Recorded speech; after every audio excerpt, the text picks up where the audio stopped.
Seja bem-vinda, obrigada pela sua disponibilidade e parabéns pelo seu trabalho de pesquisa. Tem um dos seus projetos que é a publicação de um artigo que relata a catalogação de 2 novas espécies. Conta um pouquinho para a gente sobre isso, por favor.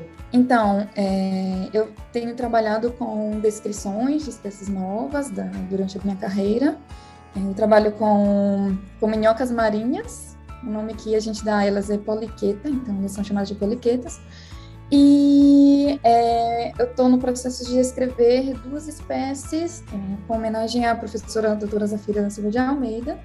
Só que essas espécies, elas são de diferentes projetos e são 2 artigos, na verdade. Então, a gente está descrevendo um artigo, ou a gente está publicando, um artigo agora, com 9 espécies novas de minhocas marinhas, né, de poliquetas, da Bacia de Campos, lá da área do Rio de Janeiro, Espírito Santo.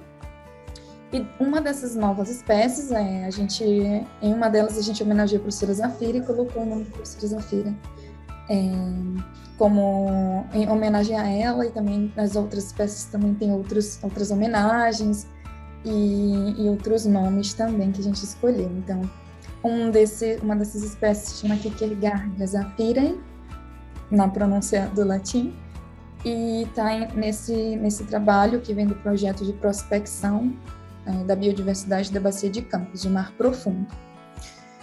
E a gente também está homenageando a professora Zafira em outro artigo, e esse artigo é da minha dissertação de mestrado. Eu defendi a dissertação de mestrado em 2015, só que a gente teve que fazer algumas análises a mais, a gente teve que buscar mais organismos, e demorou um pouco, mas a gente está no processo ainda de escrever esse trabalho. E a gente também está homenageando a professora Zafira, porque nesse trabalho da minha dissertação, que foi de prospecção da biodiversidade do arquipélago de São Pedro e São Paulo, uma ilha oceânica brasileira, a gente encontrou uma outra espécie nova. E todos esses 2 trabalhos eu realizo em parceria com o laboratório da professora Cristine Ruta, da UFRJ, do Rio de Janeiro. Eu tenho trabalhado com eles desde o começo da minha carreira, então foi dessa colaboração que surgiu a ideia. A professora Zafira fez um trabalho magnífico aqui no Maranhão com a biodiversidade também. E dentro da minha área da carreira de taxonomia é a ciência que é responsável pela nomenclatura, por dar nome às espécies, né? A gente tem já uma tradição de homenagear os nossos professores, né? A Zafira, como foi minha primeira professora, então a minha primeira homenagem vai para ela. Muito legal, você mencionou a Zafira e ela realmente fez um trabalho incrível, extremamente relevante aqui no Maranhão, tanto que ela foi homenageada nessa última edição do Prêmio FAPEMA 2021, Mulheres Cientistas do Maranhão. E a gente ficou muito interessado em saber um pouquinho mais sobre essa espécie, essa homenagem. Conta mais um pouquinho pra gente o que motivou, né, você a homenagear a professora com o nome dessa nova espécie, né? Então, eu sempre ainda quero homenagear vários professores muito especiais, assim, que foram especiais na minha carreira, principalmente, né?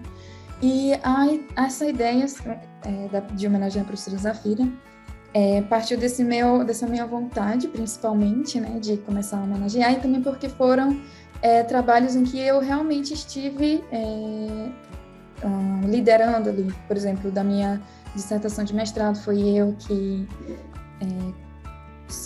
triei os organismos, olhei, estudei lá a morfologia deles, e eu consegui encontrar características que foram suficientes para descrever uma nova espécie. Encontrei a nova espécie. Então, como foi uma das primeiras que eu identifiquei, eu quis homenagear primeiro também a Zafira, porque a Zafira foi a minha primeira orientadora, foi a minha mentora científica, né? Então, partiu muito dessa minha vontade também.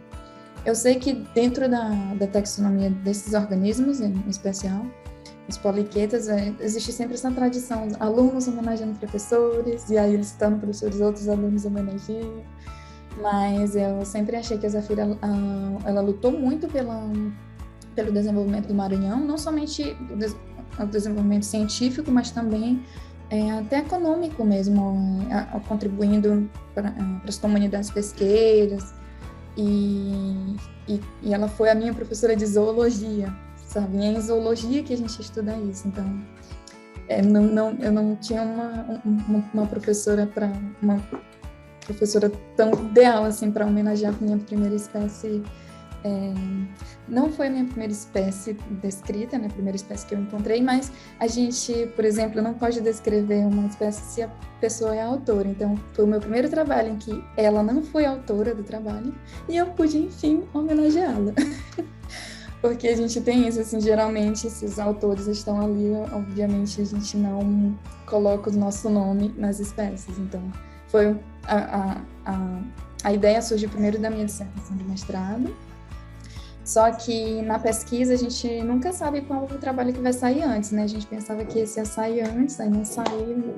Surgiu outra oportunidade, a gente encontrou outra espécie nova. Pois vamos homenagear também a Zafira nesse.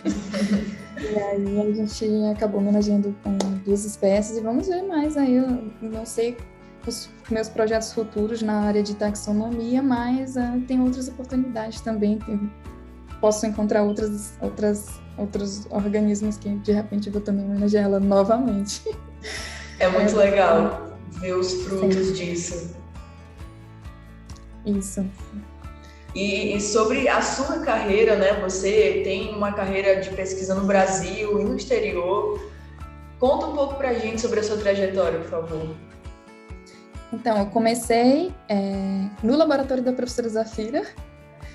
E eu comecei estudando a biodiversidade dos poliquetas, né, que já falei tanto aqui. Comecei ali e nunca parei, já tenho 11 anos trabalhando com os poliquetas. E no laboratório da Zafira, eu iniciei com o trabalho de taxonomia e ecologia também. A gente tinha um projeto de monitoramento ambiental na região do Porto do Itaqui, onde a gente coletava material para identificar os organismos vivendo ali, de repente achar diferenças entre ambientes mais impactados, menos impactados, e assim contribuir contribuir com dados que ajudem ao manejo e à conservação dos recursos. E isso a gente pode ter estudando os organismos que estão ali no solo, vivendo no solo. Eles são organismos que habitam os fundos dos oceanos, dos mares, e nesse caso, como a zona do Porto do Itaqui é banhada,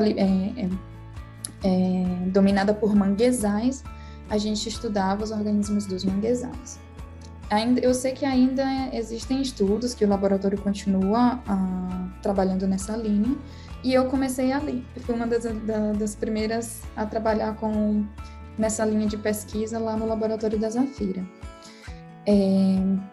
E eu comecei estudando, como eu disse, taxonomia e ecologia, só que eu fui buscando me aprimorar ainda mais. E nesse caminho eu entrei em contato com os professores da UFRJ, do Rio de Janeiro, e lá existem especialistas nesses organismos, taxonomistas, ecólogos, e eles abriram as portas para mim e eu fiz o meu mestrado lá. Só que a cada passo a gente vai aprimorando mais, vai buscando técnicas mais avançadas. E eu, no Rio de Janeiro, tive a oportunidade de utilizar técnicas da área de genética. Então, lá eu continuava trabalhando com a mesma linha, taxonomia, biodiversidade, conservação dos recursos, só que eu entrei na área de genética. E a gente buscava identificar espécies usando sequências genéticas, que são marcadores de espécies. Como eu buscava me aprimorar ainda mais, eu queria ir para o lado, eu queria conhecer técnicas de genômica, como genoma completo, ou coisas parecidas como transcriptoma, a gente chama transcriptoma. Buscando isso, eu entrei em contato com o laboratório do professor Christoph Blinder, da Alemanha, juntamente com a professora Maria Teresa Guado. E lá eu comecei a estudar genômica, mas eu mudei a área completamente. Em vez de continuar na biodiversidade, eu parti para uma área mais voltada, mais aplicada à área de biologia do desenvolvimento, regeneração, e que pode ser aplicada à medicina, mais o lado médico mesmo do funcionamento dos organismos do corpo, né? E eu comecei a estudar de regeneração, porque esses organismos, eles são capazes de regenerar todo o corpo.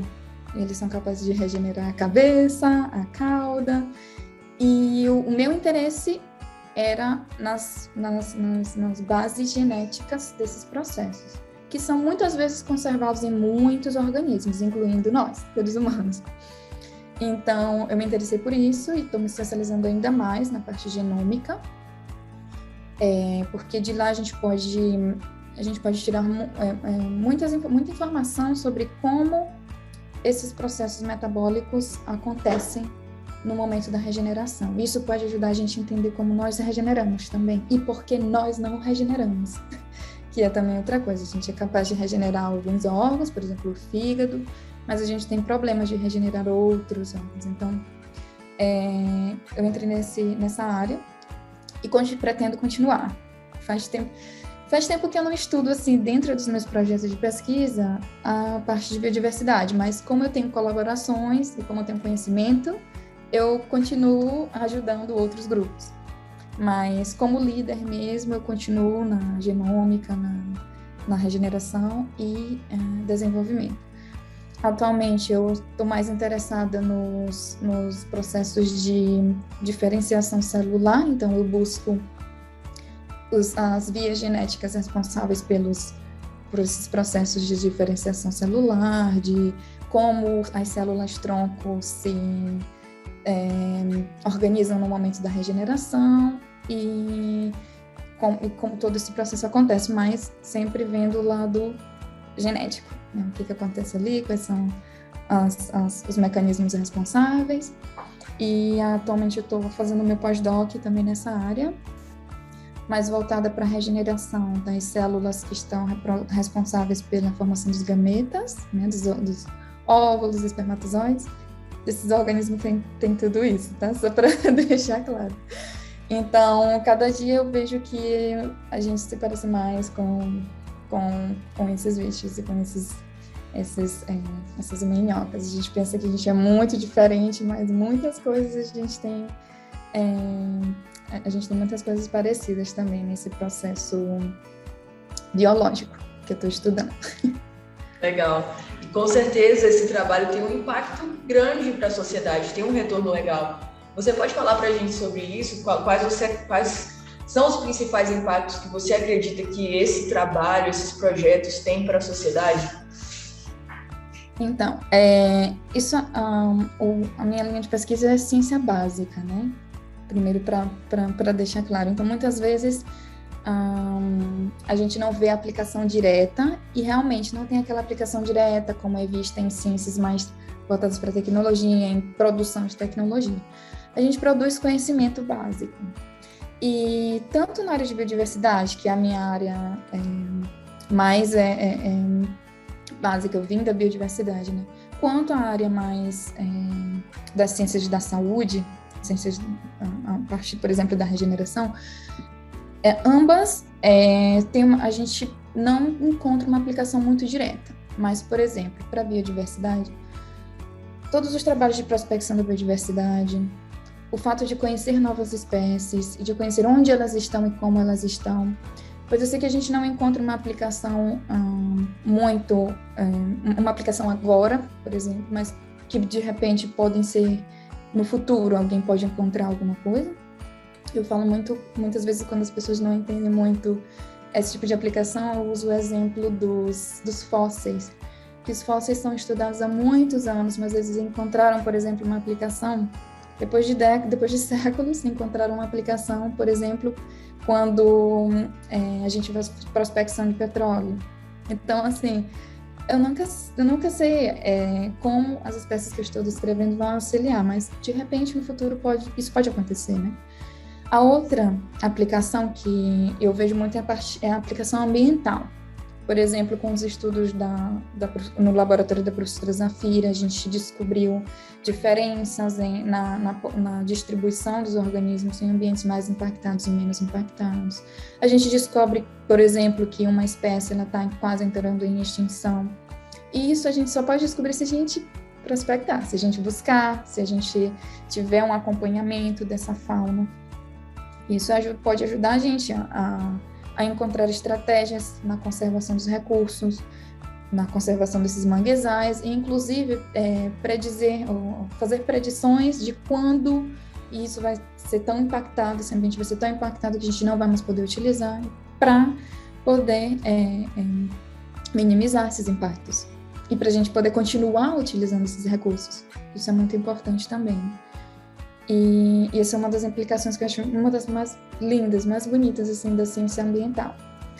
Para a parte da regeneração, que é a minha área mais voltada para a medicina, isso pode auxiliar a gente a entender, como eu falei, a ciência básica. Eu não estou produzindo tecnologia para cicatrização de feridas, nem nada disso, mas o simples fato da gente entender como essas células se comportam durante a regeneração, durante a cicatrização, pode ajudar a gente a entender o que acontece na gente. E isso é o ponto de partida para a criação de tecnologias, para o desenvolvimento de terapias, né? Com certeza. E essa seria como eu aplico esse conhecimento. Mesmo estudando organismos ali invertebrados, minhocas marinhas, ainda assim, elas têm muito a ensinar para a gente sobre o nosso próprio corpo. Então, essa seria a principal aplicação dessa minha linha de pesquisa atual. Show! E agora, para finalizar a nossa conversa aqui, você pode deixar uma mensagem para os cientistas maranhenses, tanto aqueles que estão começando, quanto aqueles que já estão mais avançados na carreira. Mais uma mensagem que você pode falar inspirada na sua carreira, ou uma palavra de motivação? Sim. Eu sei que no Maranhão a gente tem ainda muitos problemas com investimento em ciências, e principalmente ciências básicas, o que é compreensível, né? Porque a gente não vê uma aplicação direta e muitas vezes a gente está precisando daquilo com urgência, né? Obviamente, eu entendo que muitas vezes o investimento vai para aquilo que é mais urgente. Mas eu diria para todos os cientistas, tanto os que estão mais na área da ciência básica, quanto das áreas de tecnologia, engenharias, que perseverem. Eu diria que esse é o meu principal conselho, que perseverem, que acreditem, que eles estejam contribuindo. Porque um dos empecilhos que eu vejo, pelo menos na minha área, é que muitas vezes a gente não vê que está contribuindo. Mas toda a ciência contribui, toda a produção de conhecimento contribui. Então, eu diria para perseverarem, mesmo que seja muito difícil, eu sei que é muito difícil, investimento, espaço, as coisas são muito complicadas aqui também, porque está bem distante das áreas que são mais desenvolvidas. E eu acredito que mesmo com os recursos que a gente tem, a gente pode sim fazer ciência de qualidade, pode competir, não só com os outros estados aqui do próprio Brasil, mas que acreditem que a gente pode competir com os estrangeiros também, que a gente faz ciência sim de qualidade. E a professora Zafira da Silva de Almeida é um grande exemplo disso. Tanto é que gente de fora também veio para colaborar com ela, porque sabiam que ela produzia conhecimentos de qualidade aqui. E que busquem também se aprimorar, se aperfeiçoar fora também. Isso é muito bom, porque quanto mais conectado a gente está, melhor, todos ganham. E essa é a minha mensagem assim, no final, que realmente perseverem, que continuem, não desistam, e que eu acredito que o Maranhão ainda tem muito para ensinar para a gente. A gente tem uma riqueza natural incrível aqui, e eu acho que a gente tem que mostrar isso para todo mundo.